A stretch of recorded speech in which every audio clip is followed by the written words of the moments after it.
Nós vamos aqui agora fazer uma introdução geral do assunto. Nós vamos falar, nosso foco nesses estudos será saúde e espiritualidade na Bíblia. Será que a saúde, ela tem alguma ligação com a questão espiritual, ou será que não?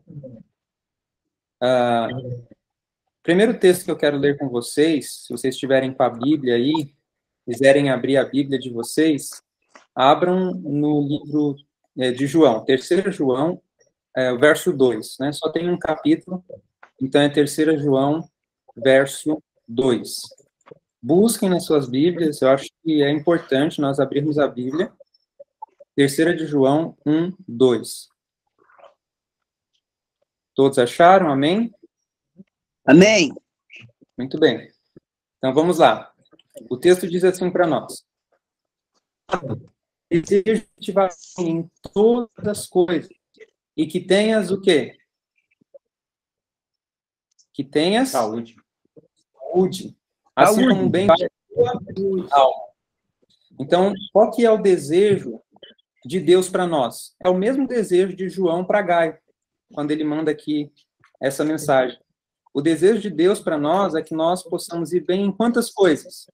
Em todas as coisas, e também que possamos ter saúde. Saúde. As pessoas hoje, elas estão doentes, mas Deus deseja saúde. Muito bem, que tipo de saúde que Deus deseja? Para as da nossa vida, Deus, ele deseja que tenhamos saúde. E aí eu leio com vocês o segundo texto, que está em 1 Tessalonicenses, no capítulo 5, e o versículo 23. Volta aí um pouco para a epístola de Paulo aos Tessalonicenses, capítulo 5, verso 23. Nessa introdução nós vamos ler 2 textos aqui, e depois o Adriano vai ler mais alguns textos, tá certo? 1 Tessalonicenses 5, 23. Olha só o que nos diz a Bíblia. E o mesmo Deus de paz vos santifique em tudo, e todo o vosso espírito e alma e corpo sejam plenamente conservados e irrepreensíveis para a vinda de nosso Senhor Jesus Cristo. Ou seja, qual é o tipo de saúde que Deus deseja para nós? Vocês perceberam que nesse texto de Tessalonicenses aparecem 3 dimensões do ser humano? Quais são essas 3 dimensões do ser humano? Aqui fala espírito, alma e corpo. Espírito, alma e corpo. E o que seria isso? Que dimensões seriam essas do ser humano? Seria o físico, o mental e o espiritual. Então, Deus deseja saúde para nós nessas 3 áreas: físico, mental e espiritual. E hoje nós percebemos que há muitas pessoas não só sofrendo de doenças físicas, mas de doenças mentais, doenças que são físicas, mas na verdade têm uma causa espiritual, e aí nós queremos aprender a raciocinar de causa para efeito. Bom, se esse é o efeito, está acontecendo isso, qual que é a causa? E Deus deseja saúde para a área física, mental e espiritual. A santificação, ela é física, mental e espiritual. Nós não podemos perder isso de vista no decorrer do nosso estudo. Nós vamos sempre focar esse assunto de maneira integral, de maneira completa. Nós deixarmos de lado um aspecto do ser humano, ou físico, ou mental, ou espiritual, nós não vamos ter saúde. Nós não vamos ser plenamente santificados. E aí tem uma palavra que tem um detalhe aqui, ó. Qual que é? Conservados. Ou seja, Deus quer conservar nosso corpo, nossa mente. Deus quer conservar o nosso ser como um todo. Agora, se eu fico doente, se eu fico com câncer, eu estou conservando ou estou degradando? Eu estou degradando, tá certo? Então, se eu estou destruindo meu corpo, minha mente, e não estou valorizando a questão espiritual, eu não estou conservando, eu estou destruindo, tá certo? Bom, então esses 2 textos aqui são introdutórios para nós avançarmos, e aí eu quero tocar em alguns pontos mais específicos aqui para esclarecer como vai ser o andamento dos estudos, tá certo? Então, a primeira coisa é que nós vamos ter alguns temas de estudos a cada sábado. O primeiro tema que nós vamos falar é essa introdução geral, né? Saúde e espiritualidade na Bíblia. Nós vamos ser mais gerais, objetivos, uma introdução geral de todos os estudos. Em cada estudo nós vamos detalhar alguma coisa, tá certo? E o segundo ponto vai ser luz sobre a reforma de saúde. Qual que é a contribuição de Ellen White para essa questão da saúde, né? Nós vamos falar sobre esse assunto porque no grupo vão haver pessoas adventistas e não adventistas. Então, nós vamos tratar da importância dos escritos de Ellen White sobre saúde, porque ela apresenta uma saúde como a Bíblia acabou de nos mostrar, uma saúde que é física, que é mental e que é espiritual. 3 aspectos do ser humano. Então, nós vamos consultar ali também os seus escritos. Esse vai ser o nosso segundo tema. Nosso terceiro tema será a anatomia do corpo humano e as leis naturais. Então, nós vamos falar sobre compreender as partes do nosso corpo, suas funcionalidades e as leis naturais, que foi o Criador que colocou. Nosso organismo, ele está abaixo de leis, ele está sob leis. Então, precisamos entendê-las para que, obedecendo essas leis, haja saúde. A doença é nada menos que... E nós vamos falar sobre os verdadeiros remédios de Deus, que são, aqui, ar puro, luz solar, e aí cada um dos remédios vai ser um estudo. Aí o sexto, abstinência ou temperança, repouso, exercício, depois regime conveniente, a gente vai falar aí mais especificamente do regime alimentar, né, da dieta, daquilo que a gente come dia a dia. A palavra dieta significa aquilo que eu como dia a dia, todo dia. Então, nós vamos falar neste 9º estudo sobre o regime alimentar, tá certo? Qual que é o regime que convém ao ser humano? Qual que é o melhor alimento para nós? Avançando, nós vamos falar um pouco mais sobre a questão da alimentação, porque quando a gente fala de reforma de saúde, quando a gente fala de saúde, muitas vezes a gente já pensa só em alimentação, principalmente nós adventistas. Só que reforma de saúde não é só alimentação, ela é muito mais que alimentação. Alimentação é uma parte, embora seja uma parte importante, não é o todo, tá certo? A reforma de saúde, a obra médico-missionária é algo mais amplo, e nós vamos falar nessa questão mais ampla.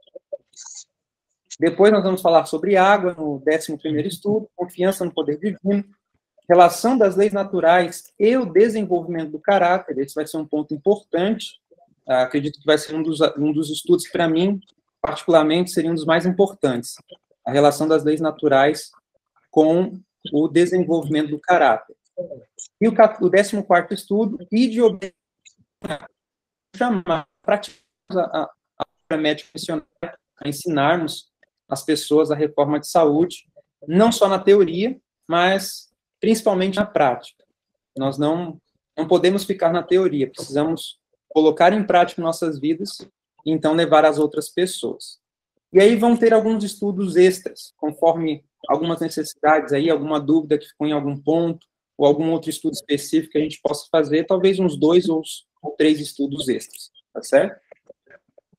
E aí a gente vai trabalhar em cima de algumas possíveis frases que geram dúvidas e conflitos, como, por exemplo, Deus não proíbe comer nada, tem pessoas que vão dizer isso. Outras vão dizer, posso buscar a cura de uma doença nessas igrejas que operam milagres e curas? Então, às vezes a pessoa tem uma doença, ela pode pensar, será que se eu for numa igreja dessas que fazem curas e milagres, seria bom? Então, a gente vai pegar frases assim durante o estudo e analisar biblicamente. Vou comer de tudo, vou morrer mesmo? Tem gente que diz isso. Vocês já ouviram alguém falar assim? Já que eu vou morrer, eu vou comer à vontade, né? Eu vou comer o que eu quiser. Mas qual a implicação dessa frase, né? Para um cristão, para alguém que está buscando conhecer a Deus. É pecado comer isso ou aquilo?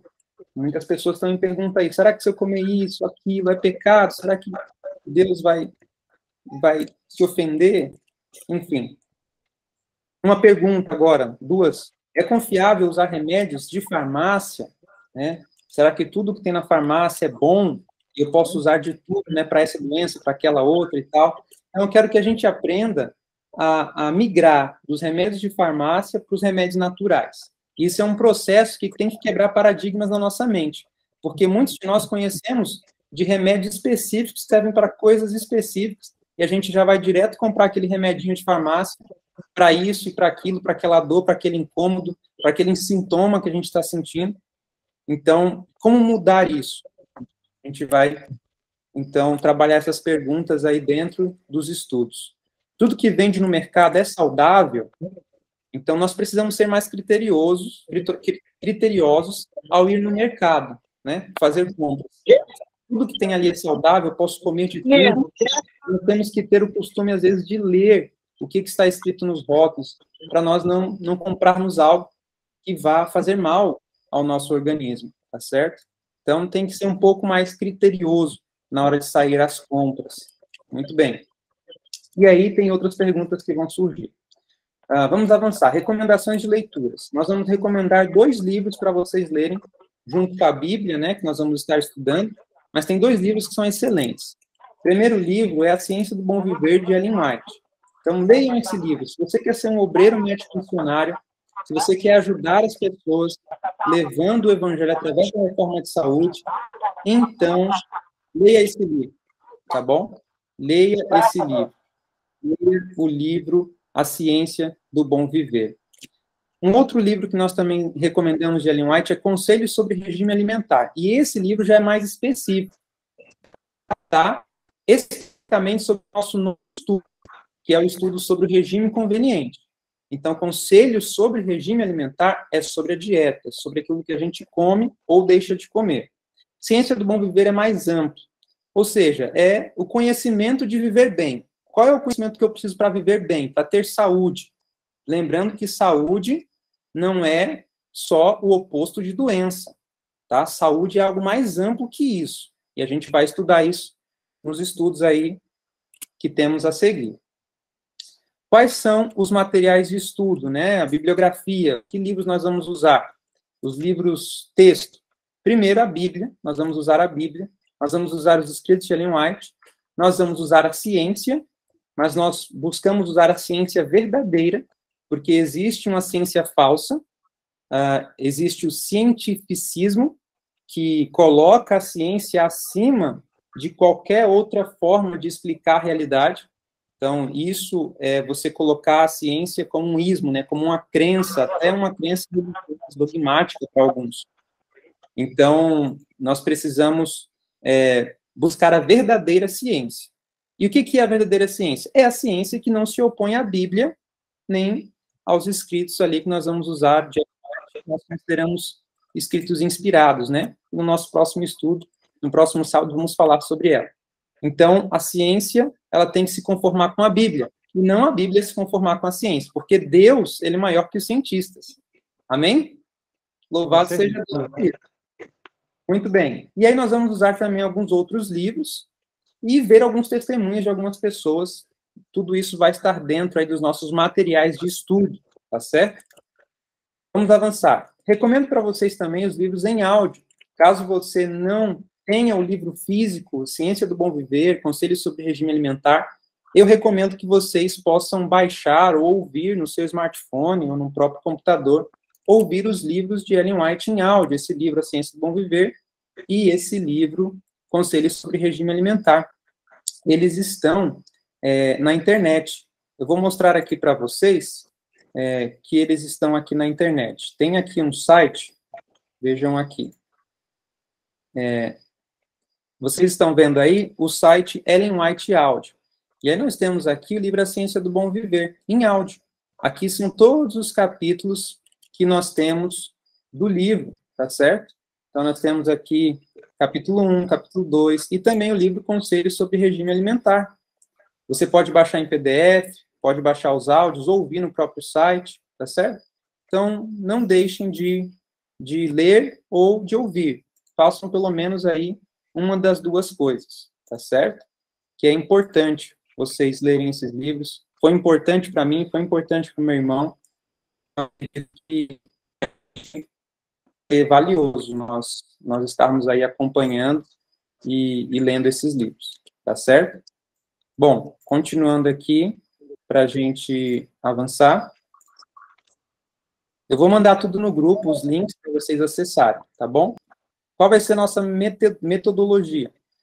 Nós vamos fazer o estudo, cada estudo de 30 a 40 minutos de exposição do tema, e depois de 30 ou 40 minutos de exposição, nós vamos ter mais 20 ou 30 minutos de perguntas e ou comentários. Essa metodologia não é fixa. Pode ser que no decorrer dos estudos nós queiramos mudá-la porque não foi conveniente. Então, pode ser que vocês achem melhor comentar no momento que surge a dúvida, né? Ao invés de deixar para depois. Mas foi por isso que eu pedi papel e caneta, e meu irmão também mencionou, para que, se houver alguma dúvida durante o estudo, no final, que nós terminarmos a exposição do tema, aí sim vocês, com a pergunta anotada, possam fazer, então, essas perguntas, tá certo? Basicamente, essa será a nossa metodologia. E aí, tenham em mãos a caderneta, ou o papel, ou o caderno, para anotarem as dúvidas, que podem ser até para próximos estudos, né? Enfim, é isso. A minha parte, por agora, termina, e aí meu irmão vai começar lendo com vocês. Nós vamos ler alguns textos bíblicos importantíssimos. Então, vamos tomar aí as nossas Bíblias, e agora o Adriano vai dar continuidade. A palavra é sua. Fique à vontade. Obrigado, Jonathan. Eu queria pontuar, além dos textos bíblicos, o Jonathan já apresentou aí como que vai ser todo o esquema, né? Mas algumas considerações que eu fiz aqui também, que eu achei importantes, eu tinha passado aí para ele anteriormente. Os textos bíblicos, eu gostaria que vocês tomassem nota realmente, guardassem. Quando eu iniciei o outro estudo de Apocalipse com a Tônia, com o Rafael e a Gabriela, eu pedi também para anotar os textos e tudo, e é importante isso, por quê? Porque no momento particular vocês podem consultar esses textos, rever aquilo que foi lido, pedir orientação de Deus para que Ele acrescente mais luz, mais conhecimento, dentro das experiências que vocês também têm. E como o Jonathan colocou, né, a experiência de cada um é muito particular, muito peculiar. Cada pessoa tem uma experiência diferente com Deus. E o objetivo desse estudo principal para nós é para que nós tenhamos maior comunhão com Deus, maior contato com as Escrituras. Esse é o objetivo. Quando nós aprendemos a ter esse contato com as Escrituras e a confiar pleno e totalmente em Deus, então ele vai restaurando nossa vida em todas as áreas específicas que nós desejamos. Esse é o objetivo. O primeiro ponto que eu queria ressaltar aqui é que tudo começou lá no jardim, né? E como o Jonathan colocou aí, vai ter um estudo específico, né? O ser humano saiu do jardim, mas Deus quer levar ele de volta para esse jardim restaurado, recuperado. Para isso, ele quer recuperar, no contexto que nós estamos vivendo por meio da redenção, por meio da pessoa de Jesus, para que nós possamos ter uma saúde completa, né? Como foi colocado aí. Então, tudo começa no jardim e tudo vai recomeçar novamente no Jardim do Éden. Então, é importante também, tudo que nós formos falar e apresentar aqui, se nós temos em mente o conflito, como começou, e o que Jesus passou, e o que Adão passou para poder redimir a alma do homem, um caiu e outro restaurou. Então, nós precisamos ter em mente o Jardim do Éden, como que as coisas começaram. Precisamos crer e confiar naquilo que está escrito, e não em especulações humanas que muitas vezes querem colocar de parte verdades absolutas. Outro ponto que o Jonathan colocou aí já, né, e eu realço aí, a gente vai usar a palavra, o espírito de profecia, a ciência, como ele colocou, porém, algumas coisas, a ciência falsa, como ele realçou aí, ela causa confusão. Um exemplo, em questão da alimentação, por exemplo, várias dietas que existem hoje, vegetarianismo, veganismo, crudivorismo, ovo-lacto-vegetariano. Então, existem várias dietas. Dentre essas, todas, às vezes, causam muita confusão na mente das pessoas. O que eu faço? O que é certo? O que é errado? Então, qual é o nosso foco aqui? Dentro do que a palavra diz, que o Espírito de Profecia apresenta, que a verdadeira ciência mostra, é colocar a nossa mente focada no ponto de equilíbrio, para a gente não ir nem para um lado, nem para o outro, porque a tendência natural nossa é ir para extremos. Conhecer mais profundamente, um terceiro ponto, conhecer mais profundamente nos ajuda para não nos deixar cair em ciladas e invenções que podem nos confundir. Não é verdade? Às vezes a gente pesquisa de um lado de outro e deixa de ir no principal, a palavra de Deus. Então, a fonte primária para nós é as Escrituras Sagradas. Tá? Se a gente deixar de ir nas Escrituras, a gente acaba sendo confundido. Tem um texto aqui que eu quero ler com vocês nesse aspecto. Abra lá no Salmo 34, verso 22. Salmos 34, verso 32. O início do Salmo, o título, tem um título ali que o salmista Davi, né? Ele falando ali a Deus, tem um momento que é falado que nós devemos provar a Deus e saber que Ele é bom, né? E à medida que nós colocamos em prática o conhecimento recebido, nós percebemos que realmente tudo que Deus pede é o melhor para nós. Eu costumo dizer que Deus quer nos poupar de sofrimento, mas ele não nos livra do sofrimento, muitas vezes, para que nós possamos aprender a fazer a vontade dele. O verso 22 aqui do Salmo 34 nos diz o seguinte: o Senhor resgata a alma dos seus servos e dos que nele confiam, nenhum será condenado. Então você percebe que precisa haver um relacionamento de confiança. E eu só consigo confiar pleno e totalmente em Deus à medida que eu começo a estudar as Escrituras e crer naquilo que realmente ele tem revelado para o nosso bem-estar como um todo. Nós precisamos entender o assunto também por nós mesmos. Como o Jonathan falou, nós não somos profissionais da área de saúde. Nós estudamos, gostamos de estudar. Eu, pessoalmente, melhorei muito o meu aspecto emocional, minha saúde física, mental, entendendo melhor as Escrituras. Eu comecei a aprender e gostar de leitura através da Bíblia. Então, eu sou apaixonado por esse livro realmente, por ser a palavra de Deus e por ter me ajudado muito em vários aspectos. Então, eu preciso buscar por mim mesmo e não acreditar em tudo que se fala por aí. Paulo fala que aqueles que acreditam em tudo que se fala são incautos. Pessoas que ouvem um falando aqui e outro ali, vão para todo local, porém não encontram o norte, não buscam por si só. Então, é importante para que cada um tire suas conclusões, para não ser enganado. E lembrando que lá em João 9, Jesus curou um cego. E lá nessa cura desse cego, esse cego, ele não tinha conhecimento literário, ele enxergou já depois de adulto e ele foi ensinar para os fariseus. Ele recebeu uma cura completa de Jesus. Os fariseus se achavam os melhores. Por se achar os melhores, eles tiveram que ser ensinados por um cego de nascença. Então, você percebe que a questão não é o conhecimento que eu adquiri ou que eu tenho que pode me levar a uma melhor saúde, mas é o conhecimento que eu estou adquirindo de acordo com o que Deus me mostra, por ele ser o nosso Criador, que vai nos restaurar a saúde como um todo. Um outro ponto interessante é que a gente nunca sabe tudo. E Paulo, ele deixa bem claro isso em 1 Coríntios 8:2, onde ele diz que quando a gente acha que sabe tudo, a gente tem que voltar a aprender de novo.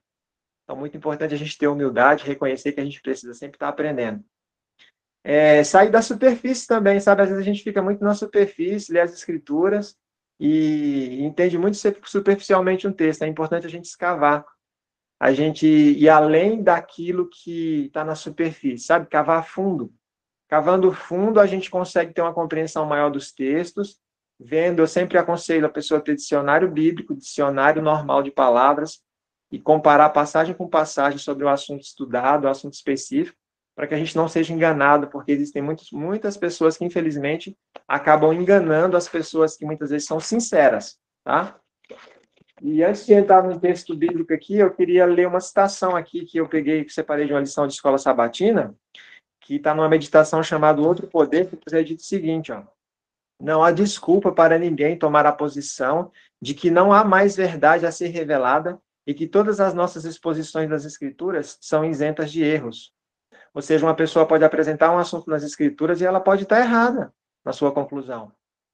A gente vê isso que no período do contexto da Igreja Adventista, do cristianismo de modo geral, alguns pioneiros do passado, alguns reformadores, eles erraram em alguns pontos de vista. Então, a gente precisa reconhecer que muitas vezes nós podemos errar, mas nós estamos sujeitos às Escrituras. Nós precisamos rever aquilo que foi mal compreendido.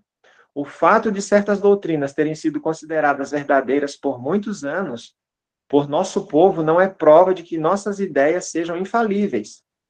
A idade não transformará o erro em verdade. E a verdade tem a possibilidade de ser justa. Nenhuma doutrina verdadeira perderá nada por uma investigação cuidadosa. Então, eu preciso investigar a Bíblia cuidadosamente, sendo criterioso naquilo que eu estou lendo, naquilo que eu estou entendendo. Analisar os contextos é importante, porque muitas vezes nós lemos a Bíblia com a mente ocidental. Mas é importante a gente entender os contextos. Por favor, Jonathan. O texto que você leu tem a referência? Tenho. Está na lição da escola sabatina, Vida, Morte e Eternidade, na página 71 dos comentários, a lição de professor. Mas essa citação, ela está na meditação O Outro Poder, página 24. Legal. Beleza? Maravilha. Qualquer coisa, depois eu posso colocar essa citação aí, a gente pode colocar no grupo. Perfeito. E aí, então, a gente vê que a gente precisa ser, então, como os bereanos. E a gente vai ver esse texto aí, eu quero pegar só uma ideia deles, que deve ser aplicada à nossa vida como cristãos. O primeiro texto bíblico que eu queria ler com vocês é 1 Coríntios 10, versos 31.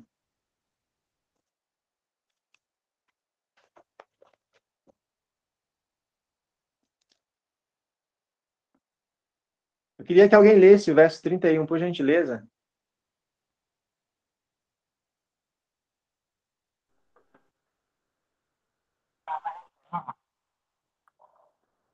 Capítulo 10 de 1 Coríntios, verso 31.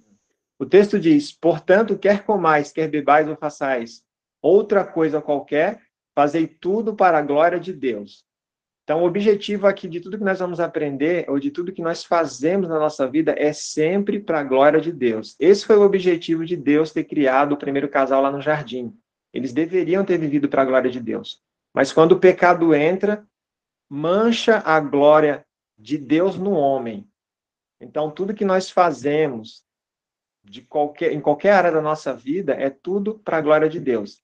E a gente percebe aqui que Paulo, no capítulo 10, ele tem dado exemplos anteriormente aqui a respeito do exemplo da história do povo de Israel, que eu aconselho que é muito importante nós estudarmos a vida do povo de Israel para ver como que Deus tratou com esse povo. Da mesma maneira que Deus tratou com ele em relação à nossa conduta, ao nosso procedimento em relação ao conhecimento que nos é fornecido, ele também vai proceder conosco.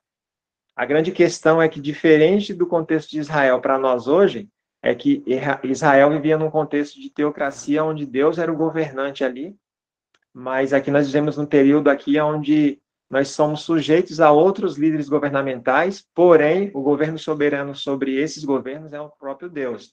E Paulo é interessante que continua na leitura do verso 32 ao verso 33, ele diz assim, ó: não vos torneis causa de tropeço, nem para judeus, nem para gentios, nem tampouco para a igreja de Deus. Assim como também eu procuro em tudo ser agradável a todos, não buscando o meu próprio interesse, mas o de muitos para que sejam salvos. Então, o objetivo de fazer tudo para a glória de Deus é sempre alcançar outras pessoas que não são cristãos, para que possam ter o interesse, por intermédio do nosso testemunho, também quererem conhecer o Evangelho de Cristo que pode nos salvar.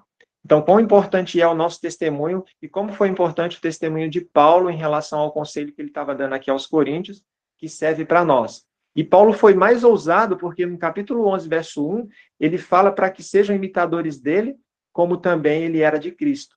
E essa deve ser a nossa resolução, buscar a imitação de Paulo, que é imitar a Cristo. Um outro ponto importante, então, o primeiro texto aí que a gente viu é tudo que a gente vai fazer deve ser para a glória de Deus, nunca para a nossa glória. Por que para a glória de Deus? Porque fazendo para a glória de Deus, nós vamos conseguir trazer outras pessoas para Cristo, se nós já somos cristãos. Se nós não somos, e nós sabemos que um cristão deve ter uma norma elevada, então pesa sobre nós uma responsabilidade. Se eu sei que o cristão deve ter uma norma elevada e eu não sou ainda, então eu preciso alcançar essa norma. Porque Deus não rebaixa a norma porque a pessoa não é crente. Eu já vi muita pessoa dizer, mas o crente tal começa a pontuar defeitos em algumas pessoas. Só que se eu pontuo defeitos em outras pessoas porque não fazem aquilo que eu acredito, eu estou em falta. Então eu preciso me alinhar àquilo que eu acredito, para que então eu alcance a norma que eu estabeleci ou que, de certa forma, a palavra de Deus estabelece. E o nosso exemplo é Cristo. Por isso que Paulo fala que o modelo é Cristo. E ele estava buscando e se esforçando para quê? Para não ser causa de tropeço para ninguém. Buscando agradar a todos, logicamente ele diz aqui, mas no contexto de fazer em primeiro lugar a vontade de Deus. Um outro texto aqui que é muito importante, esse texto aqui eu vejo como um dos mais importantes, principalmente no contexto de saúde como um todo, mas principalmente em relação àquilo que a gente vê, aquilo que a gente come, em relação ao nosso corpo, né? 1 Coríntios ainda, um pouquinho atrás aí, 1 Coríntios 3, versos 16 e 17.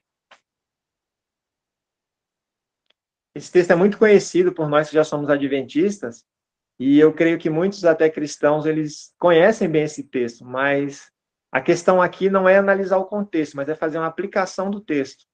O texto nos diz assim: não sabeis que sois santuário de Deus e que o Espírito de Deus habita em vós? Se alguém destruir o santuário de Deus, Deus o destruirá, porque o santuário de Deus, que sois vós, é sagrado. O que eu quero pontuar aqui, irmãos, é que Deus nos considera como um templo seu e nos considera como se nós fôssemos o quê? Pessoas sagradas. Então, olha só o valor que Deus dá à humanidade. Só que para isso nós precisamos fazer o quê? Passar por um processo de purificação. E é o que Deus faz por meio do conhecimento da sua palavra, por meio de Jesus Cristo. Um outro verso que eu queria pontuar aqui, João 2, 17 a 22, João, o Evangelho, um pouco atrás aí.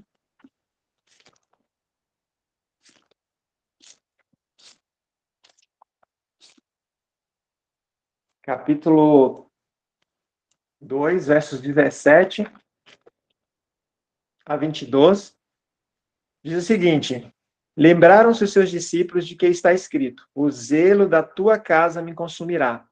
Perguntaram-lhe, pois, os judeus: que sinal nos mostra para fazeres estas coisas? Jesus lhe respondeu: destruí esse santuário e em 3 dias o construirei. Replicaram os judeus: em 46 anos foi edificado este santuário e em 3 dias levantarás? Ele, porém, se referia ao santuário do seu corpo. O santuário mais perfeito que já existiu na terra foi o próprio corpo de Cristo. Ou seja, ele tabernaculou no meio do seu povo, ele habitou no meio do seu povo, se fez carne para habitar no meio do seu povo. Então, aqui, claramente, o texto bíblico está mostrando quão importante é o nosso corpo para Deus. Pode falar, Jonathan. Uma coisa interessante aqui nesse texto é que Jesus claramente diz que o templo é o corpo, ou seja, o corpo é um templo. O texto de 1 Coríntios 3, Adriano disse bem, né, que ele iria aplicar o verso. A interpretação do verso ali do capítulo 3 que ele leu é em relação à igreja. A igreja é o santuário e o Espírito Santo quer habitar. Só que no capítulo 6 de 1 Coríntios, quando fala que nós somos templo do Espírito Santo, ali é referente ao corpo mesmo. A interpretação do capítulo 6, verso 19 e 20, é o corpo realmente do ser humano, de cada indivíduo. E, de fato, o Espírito Santo, ele quer fazer habitação em nós. Eu pergunto, como que o Espírito Santo vai fazer habitação em um corpo doente, em um corpo deteriorado, por causas que são intencionais, né? Ou por ignorância, ou por negligência. Então, o Espírito Santo ele quer habitar num corpo que seja conservado, como nós lemos. Embora, com o passar dos dias, dos anos, até dos minutos, dos segundos, nós estamos envelhecendo, mas isso é temporal, né? Cristo conservará para a vida. Então, o templo, Jesus disse, aqui no texto que Adriano leu, o nosso corpo é o templo. Pode continuar, Adriano. Isso aí. Então, e agora eu queria que vocês abrissem aí Mateus 22, verso 29. Mateus 22, verso 29.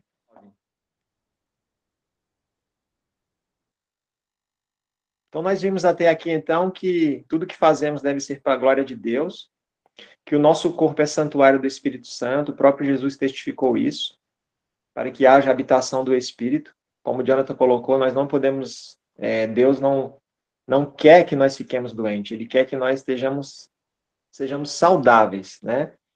A gente vai ver aqui agora por quê, né? Então, que, aplicando mais um texto aqui, por que as pessoas erram, né? Mateus 22, 29. Pode ler, Jonathan, por favor, esse 29, verso. Diz assim o texto. Jesus, porém, respondendo, disse-lhes, errais não conhecendo as Escrituras, nem o poder de Deus. Olha aí, eu acho esse texto fascinante. Aqui foi uma conversa que Jesus estava tendo ali com os saduceus, que eles não criam na ressurreição, esse é o contexto. Eles fizeram algumas perguntas para Jesus, mas eu quero aplicar esse texto.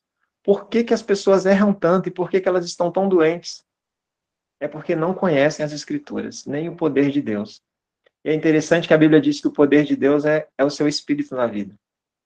O poder de Deus é a palavra implantada. Lá em 1 de Pedro 1, 25, diz que a palavra de Deus ela permanece para sempre, ou eternamente.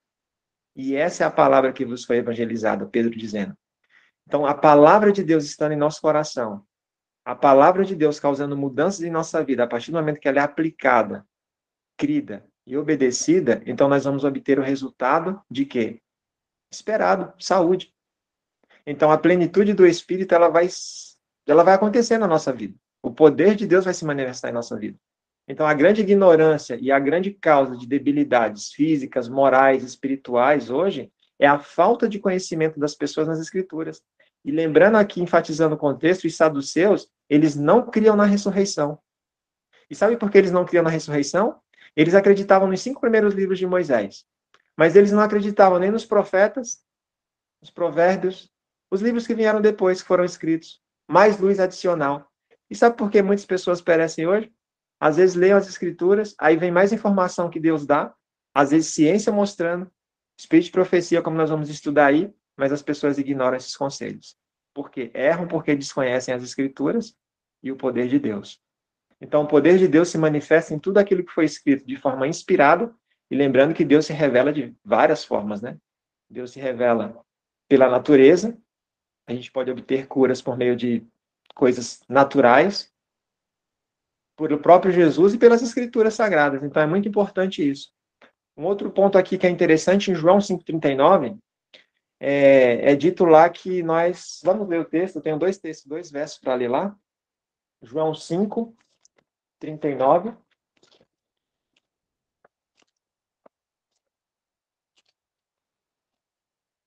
Esses textos que a gente está lendo hoje, eu quero que fique como base para todo o nosso estudo em relação àquilo que devemos ser e fazer no decorrer do estudo.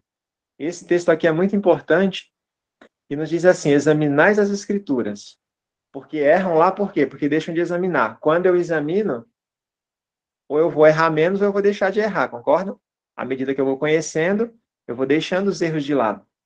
Examinais as escrituras, porque julgais ter nelas a vida eterna e são elas mesmas que testificam de mim. Aqui Jesus estava falando a respeito dele mesmo, e a busca de todo ser humano é a busca pela vida e pela saúde. O que o homem perdeu no jardim, como eu falei, foi a vida eterna. E o que Jesus veio para devolver para o homem aquilo que ele perdeu é a vida eterna. E a única maneira de obter a vida eterna e saúde plena e eterna também será realmente no final das contas, quando Cristo voltar e eu for plenamente levado para o Éden novamente. Mas enquanto nós estamos aqui, nós temos que procurar o quê? Esse conhecimento e a aplicação desse conhecimento em nossas vidas para podermos ter uma vida o quê? Com saúde e com abundância. Que é isso que Jesus falou lá em João 10:10, né? Ele falou que Satanás veio para roubar, matar e destruir. Mas ele veio para que nós tivéssemos vida e vida em abundância. Essa vida em abundância, ela está relacionada em todas as áreas. Porque se eu viver triste, cabisbaixo, porque eu me alimento mal, porque eu trabalho demais, porque eu estou com alguma deficiência, às vezes, de vitaminas, eu preciso, às vezes, ir no médico, cuidar da minha saúde nesse aspecto também. Então, eu preciso, como um todo, cuidar da minha saúde de forma geral. Isso é muito importante, mas eu preciso examinar também as escrituras para poder saber como está sendo a minha conduta diante de Deus. Será que tal hábito está certo, tal hábito está errado? Por que eu estou sentindo isso? Fazer perguntas, os porquês das causas e efeitos de algumas circunstâncias que nós passamos. Outros podem escolher mal e nos prejudicar, e nós podemos escolher mal também e nos prejudicarmos. Então, é importante estar examinando não somente aquilo que Deus revelou, mas aquilo que eu estou fazendo diante daquilo que Deus me revelou. O verso 30 agora que eu queria ler com vocês, Jesus falando, ele diz aqui, ó, eu nada posso fazer de mim mesmo. Essa primeira parte do texto é interessante, que de nós mesmos, será que nós podemos fazer se nós não tivéssemos o conhecimento que foi ao longo dos anos aí escrito? Eu acredito que o ser humano já teria sido extinto, ou teria sido completamente destruído pelo mal, pelos próprios anjos caídos. Então Jesus ele falou, eu nada posso fazer de mim mesmo, na forma porque ouço, julgo. E o meu juízo é justo, porque não procuro a minha própria vontade, sim a daquele que me enviou. E aqui, meus irmãos, está o segredo da vitória. Se nós buscarmos fazer a nossa própria vontade, nós vamos sempre sofrer. Mas se nós seguirmos esse conselho de Cristo, buscar fazer a vontade daquele que enviou Jesus e daquele que quer nos levar de volta para o jardim do Éden restaurado, então nós vamos ter uma vida plena de saúde. E eu queria ler um versinho aqui de um livro que diz o seguinte aqui, ó, sobre a formação do caráter, nos diz o seguinte, que a fortaleza de caráter consiste em 2 coisas, força de vontade e domínio de si mesmo. Isso está no livro Testemunhos Seletos, volume 1, página 602, onde o capítulo que diz a formação do caráter. Nós vamos aprofundar mais o assunto mais para frente, mas eu acho interessante porque Jesus ele não usou a sua vontade para fazer a própria vontade, mas a vontade daquele que o enviou. Ele tinha um uso correto da força de vontade. Ele buscava ter domínio de si. E ele quer dar isso para nós. E eu quero isso para a minha vida. O meu desejo é que vocês queiram também. E o último texto que eu queria ler desse ponto aí é Provérbios 8, 32 a 36. Provérbios 8, 32 a 36.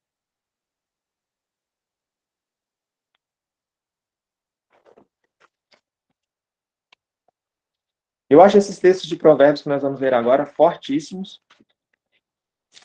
E eu acredito que alguns textos colocados na Bíblia não precisa nem de muita explicação.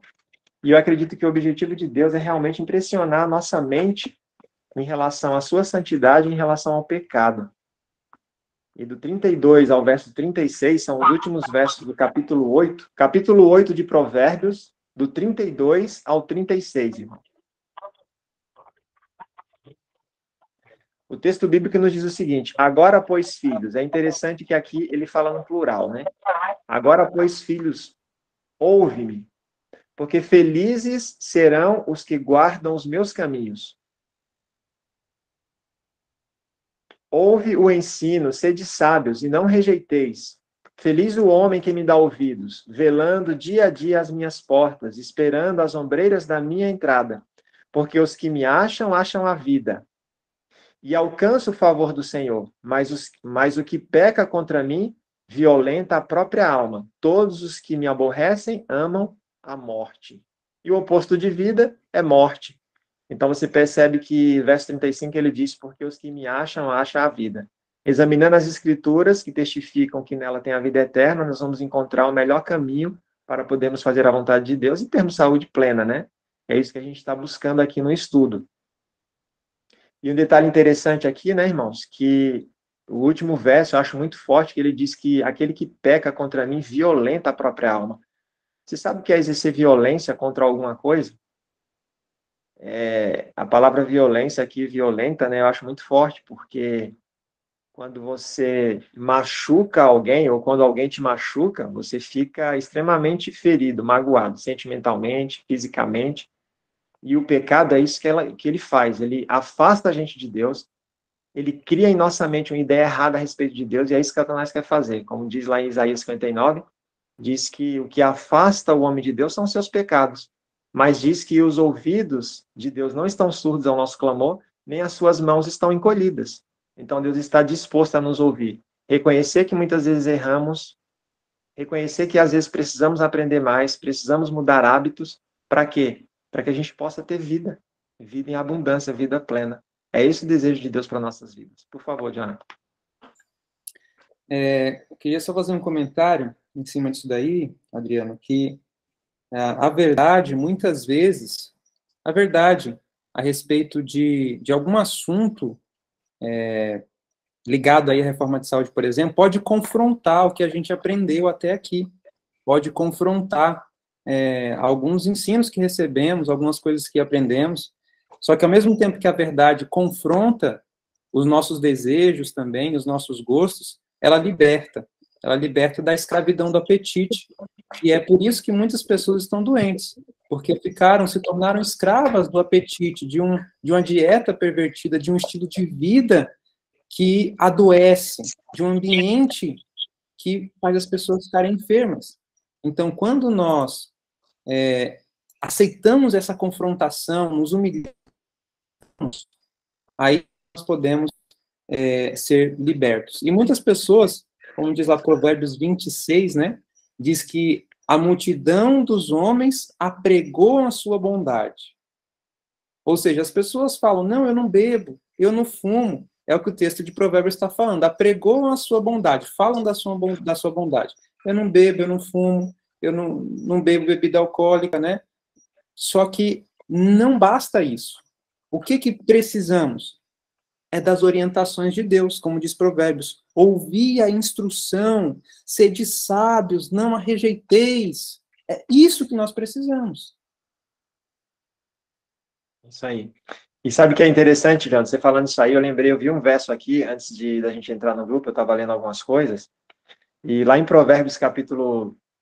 Tem vários textos aqui, muita coisa a gente quer falar, mas o tempo é curto. Mas eu achei muito forte, muito forte esse texto, perdão. Capítulo 12, verso 4, diz assim, ó. A mulher virtuosa é a coroa do seu marido, mas a que procede vergonhosamente é podridão nos seus ossos. Cara, eu achei muito forte esse texto. Sabe por quê? Porque a mulher virtuosa, aqui eu quero aplicar a igreja de Cristo. Diz que ela é a coroa do seu marido.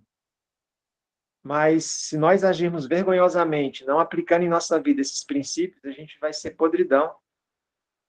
E eu acho isso muito forte, porque no capítulo de Provérbios, o último capítulo, fala da mulher virtuosa. Quem a achará?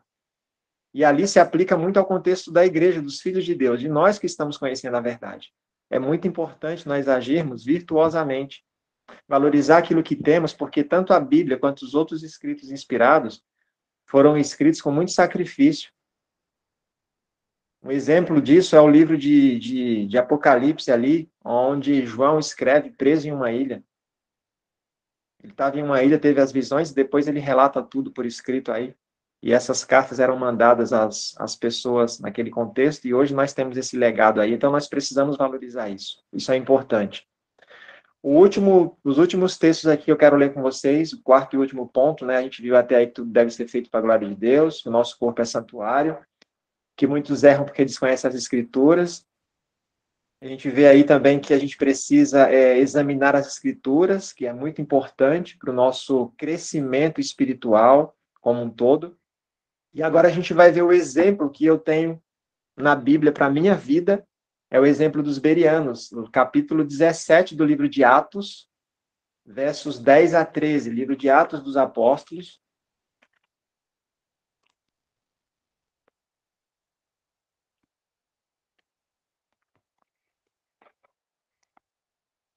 Capítulo 17, dos versos 10 ao verso 13. Eu quero enfatizar 2 pontos aqui, que eu achei relevantes para o nosso estudo também. Eu vou ler do verso 10 ao 13, diz o seguinte: E logo durante a noite, os irmãos enviaram Paulo e Silas para Bereia.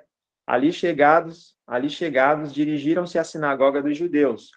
Ora, estes de Bereia eram mais nobres que os de Tessalônica, pois receberam a palavra com toda avidez, examinando. Primeiro ponto. Eram nobres, examinando as escrituras, quando? Todos os dias, para ver se as coisas eram de fato assim. Com isso, muitos deles creram, mulheres gregas de alta posição e não poucos homens. Verso 13, muito importante para nós também. Mas logo que os judeus de Tessalônica souberam que a palavra de Deus era anunciada por Paulo, também em Bereia, foram lá excitar e perturbar o povo. Eu quero pegar alguns pontos aqui, irmãos. Primeiro, a Bíblia nos traz uma informação. Os de Bereia, eles eram mais nobres do que os de Tessalônica, e nos dá um motivo. Diz que eles aceitaram a palavra com toda avidez e examinavam ela todos os dias. Quão importante é nós pegarmos esses exemplos para nós. Todos os dias precisamos examinar as Escrituras e não nos conformar com o estudo da Bíblia uma vez por semana, só quando vai o culto à igreja. Todos os dias nós temos aí lições, Bíblias, livros, para nos alimentar espiritualmente, para estarmos preparados para o nosso combate diário. Outro ponto, Paulo, quem era Paulo, irmãos? Tremendo pregador, tremendo evangelista. Eles não confiaram só em que Paulo falou, assim como vocês não devem confiar só naquilo que eu e o Jonathan transmitir aqui para vocês. Vocês devem examinar por vocês mesmos, é muito importante. Tirar suas conclusões, serem pessoas pensantes, que não se deixam levar por pensamentos de outros. Se os pensamentos dos outros estiverem de acordo com as Escrituras, amém. Caso contrário, misericórdia. Um ponto também interessante. Aqui diz que muitos creram, e não poucos, mulheres e homens, e eram pessoas nobres.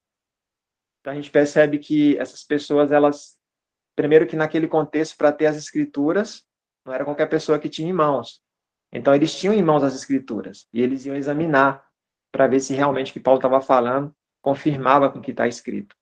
E é interessante que aqui no verso 13, eu trago um ponto aqui, diz que surgiram alguns que foram excitar e perturbar o povo. Sabe por que eu quero pegar aqui? Sempre em Israel houve perturbadores. E quando algumas pessoas começam a ensinar as verdades, mostrando ponto a ponto, verso por verso, essas verdades, vão surgir perturbadores em suas vidas.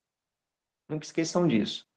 Eu já passei essas experiências e eu sei o que eu estou falando, por experiência escrita e por experiência pessoal.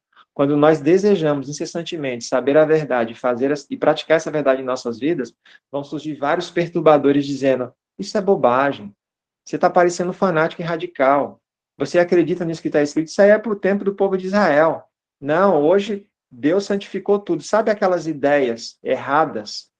Mas essas pessoas, muitas vezes, elas estão vivendo doentes, infelizes, e quer que você, que está buscando um conhecimento para viver melhor e plenamente, não alcance esse conhecimento. Então, perturbadores vão existir. Agora, o que fazer com esses perturbadores? Respeite-os. Não fique confrontando eles, porque eles vão surgir. Pode ser na sua família, pode ser na sua igreja, pode ser no meio dos seus amigos. O importante é conquistar pelo respeito, pelo amor com essas pessoas. Paulo não desrespeitava nem desonrava os perturbadores. Jesus não desrespeitava os perturbadores. Elias foi chamado do perturbador de Israel, só que Elias não perturbava Israel, estava querendo salvar o povo, estava querendo ensinar o povo. Acabe sim foi um perturbador, Acabe não, Acã foi um perturbador em Israel. Jezabel. Mas, oi? Jezabel, que foi o problema. Isabel também foi uma perturbadora. Acabe também, de certa forma, mas Acã, porque ele roubou a capa babilônica, e aí acabou sendo um perturbador em Israel. A primeira expressão perturbador aparece lá em relação a Acabe, que realmente foi um perturbador em Israel. Mas em outros momentos, outros perturbadores foram perturbadores no contexto errado. Não estavam fazendo a vontade de Deus e estavam perturbando quem estava querendo fazer. Então precisamos ser sábios e prudentes em relação a isso. Um outro exemplo eu não vou ler com os irmãos, eu quero que vocês leiam. Está lá em João 4, de 39 a 42. Anotem e vejam por vocês mesmos, que fala dos samaritanos. Então, tem esses dois exemplos que eu quero pontuar. O primeiro eu li, o segundo eu não vou ler. Então, quando a palavra de Deus ela é ensinada, sempre surge perturbadores. Devemos, então, prosseguir, perseverar até o fim. Por quê? Porque se nós simplesmente acreditamos que realmente aquilo não está certo e não examinamos, porque uma pessoa que tem influência sobre nossa vida nos diz que aquilo está errado, então nós estamos deixando ser guiados não pela palavra, mas pela cabeça daquela pessoa.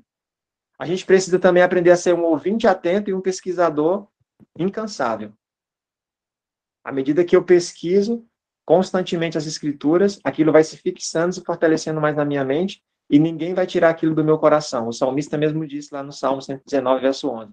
Guardei a tua palavra no meu coração para não pecar contra ti. Então, o objetivo de conhecermos a verdade é o que? É nos afastarmos completamente de todo o mal. E, por fim, eu quero deixar mais dois textos aqui, de Provérbios 17, verso 3, e Jeremias 23, 29. São os dois últimos versos que eu quero ler, e depois quero recomendar mais uns versos para vocês lerem, para vocês aí em seus lares. O texto nos diz o seguinte: o crisol prova a prata e o forno o ouro, mas aos corações prova o Senhor. Então, meus queridos, o objetivo de cada estudo, cada coisa que for apresentada aqui a cada semana, seja por mim, seja pelo Jonathan, nós somos meros instrumentos. É o Espírito Santo que nos está dando essas informações, que está nos ajudando. Então, não olhem para o Adriano, para o Jonathan. Nós somos seres humanos como qualquer um de vocês, sujeitos a erros, mas dispostos e, sinceramente, querendo aprender mais e ensinar aquilo que nós aprendemos ao longo da nossa experiência. Então, aqui está dizendo que aquele que prova os corações é o Senhor. Então, cada texto lido, cada mensagem lida, é para provar nossos corações. Como que nós estamos diante de Deus? Essas novas verdades vêm para nos provar. E o texto de Jeremias 23, 29 agora. Não é a minha palavra fogo, diz o Senhor, e martelo que esmiuça a penha? Então, a gente vê aqui que o próprio Deus faz uma pergunta e fala que a palavra dele é o quê? Fogo. E ele diz que o crisol, lá no texto que a gente leu anteriormente, né? É o que derrete ali o ouro, né? Mas o Senhor prova os corações, ou seja, por meio da palavra de Deus, à medida que nós vamos estudando, que essas palavras vão penetrando em nossa mente, então Deus vai provando nossas vidas. Quais as intenções reais do nosso coração, né? Eu sou sincero, não sou? Eu quero fazer a vontade de Deus, eu não quero. Lembrando que o texto que a gente leu lá de João também, 5:30, né? Onde Jesus deixa bem claro que ele, dele mesmo, não poderia fazer nada. Nós também, de nós mesmos, não podemos fazer nada. Mas tudo que Jesus pediu ao Pai, ele fez, pelo seu intermédio. E ele promete isso para nós. Se nós pedirmos alguma coisa em seu nome, buscando fazer a vontade dele, em conformidade com a vontade dele, nós também seremos atendidos. Não para nos exibirmos, mas para ajudar outras pessoas. E toda oração que Jesus fez em favor dos discípulos, em favor de nós, foi sempre com o interesse de quê? De nos salvar, de nos colocar em um caminho melhor, de nos mostrar um caminho melhor. Então, lembrem aí, então, que tudo que nós vamos fazer tem que ser para a glória de Deus. Lembrando que o nosso corpo é santuário do Espírito Santo, nós devemos cuidar dele porque Deus considera como sagrado. Que nós muitas vezes erramos, ou as pessoas muitas vezes erram porque desconhecem as Escrituras Sagradas, então precisam buscar conhecimento e reconhecer que é importante o conhecimento não somente teórico, mas prático. Conhecimento sem prática, nós nos tornamos obesos espirituais, de nada vale. Porém, vão surgir perturbadores. A gente viu aqui também. E é importante ressaltar que precisamos examinar as Escrituras por nós mesmos, ser como os bereanos, todos os dias, para que a gente não caia em ciladas, em armadilhas, tá? E por fim aí, né, nós somos provados pelo próprio Senhor, é Ele que prova os nossos corações, e eu quero que vocês anotem mais alguns versos de Provérbios ainda, para vocês lerem em casa, Provérbios 11, de 30 a 31, e Provérbios 12, 1 e 2. É uma sequência, uma continuação aí. Provérbios 11, 30 a 31, Provérbios 12, 1 e 2. Leiam esses versos, muito importantes. Então, a gente procura ser, por fim, né, a gente tem que procurar ser o mais coerente e honesto possível, né, consigo mesmo em primeiro lugar. Buscar ser sábio, não aos nossos próprios olhos, mas buscar na sabedoria de Deus, para buscar estar bem esclarecido em relação àquilo que a gente está aprendendo, está praticando em nossa vida, para poder ensinar outras pessoas. Eu falo que a maior experiência para a gente poder ensinar para alguém alguma coisa é viver primeiro em sua vida essa experiência. Se eu testificar para vocês um testemunho em relação àquilo que eu coloquei em prática, dos princípios de saúde que Deus estabeleceu para a minha vida, ninguém vai tirar isso de mim. Mas se você simplesmente pega só a experiência de outro para contar para outras pessoas, é uma experiência deles, não sua. Então é importante você ter uma experiência com Deus particular, pessoal. É muito importante isso, tá? E um ponto relevante, lá em Deuteronômio 29, 29, nos diz que tudo que Deus nos revelou pertence a nós. Agora, aquilo que ele não nos revelou, pertence a ele. Mas o que ele revelou pertence a nós e aos nossos filhos. Então, que tudo que a gente vá armazenando de informação no caderno, na mente, nos livros lidos, nas meditações diárias, vá compartilhando disso com as pessoas. Fale para elas. Eu tenho o hábito de falar muito, conversar muito com as pessoas. Eu gosto muito de conversar. Por quê? Porque à medida que eu vou falando, aquilo vai se fixando. E eu tenho a plena convicção de que eu preciso viver aquilo que eu estou ensinando. Então, que Deus nos ajude, que Deus nos fortaleça aí à medida que formos estudando. E o mais importante é não ser apenas ouvinte, mas sim praticante daquilo que fomos aprendendo. Amém, amém. Glória a Deus. Amém. Então, nós chegamos ao fim. Nos próximos estudos, nós vamos seguir a metodologia que a gente apresentou. Se alguém tiver alguma observação, faça, por favor, no grupo. Seja breve nas suas considerações ali. Seria preferível você colocar em texto e não em áudio, a menos que seja algo muito longo, porque é mais fácil a gente ler.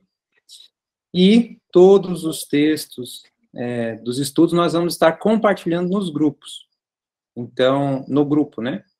Então, sempre aguardem ali o material chegar. Pode ser que eu já mande no mesmo dia, pode ser que eu mande no dia seguinte, mas os textos vão estar ali, talvez o PowerPoint ou o PDF, enfim.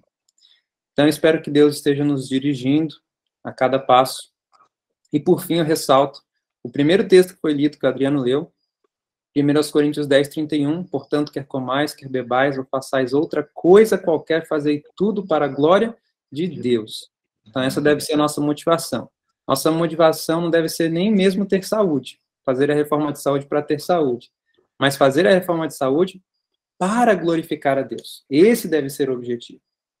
Então, se nós avançarmos assim, nós vamos, de fato, entender o que é health reform. Nós vamos realmente aprender o que é reforma de saúde.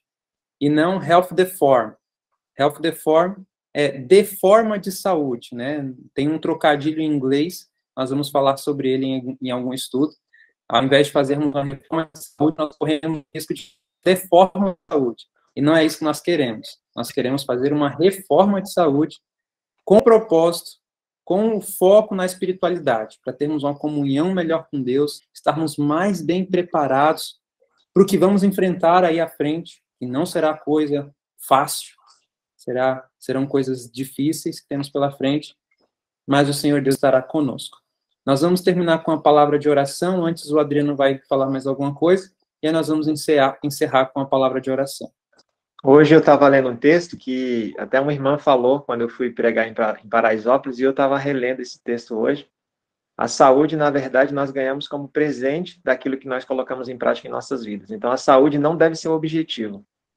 O objetivo deve ser entender a vontade de Deus para a nossa vida. Esse é o propósito. Porque à medida que nós colocamos em prática alguns princípios, nós começamos a compreender melhor o que Deus está nos ensinando. Quando eu não dou ouvidos àquilo que Deus pede para mim, o que acontece? Eu, além de perder a saúde, vou interpretar mal os pedidos de Deus e vou ter uma compreensão errada do Deus que quer me salvar e me redimir e me dar a vida eterna. Então, esse deve ser o nosso objetivo. Que Deus nos abençoe e pode concluir com a oração, Jonathan. E agradeço aí a presença de todos.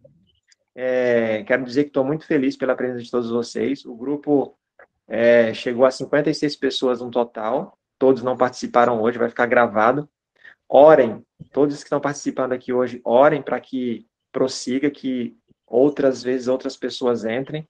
Nosso objetivo aqui não é número, mas nós postamos lá para algumas pessoas vão compartilhando para outras, e eu louvo a Deus por isso, mas que vocês que estão aqui, mais os demais que entraram no grupo, que orem para que Deus possa estar cada dia motivando os seus corações, os nossos corações, independente de perturbadores que surjam em nossas vidas, que possamos avançar, prosseguir, é muito importante isso.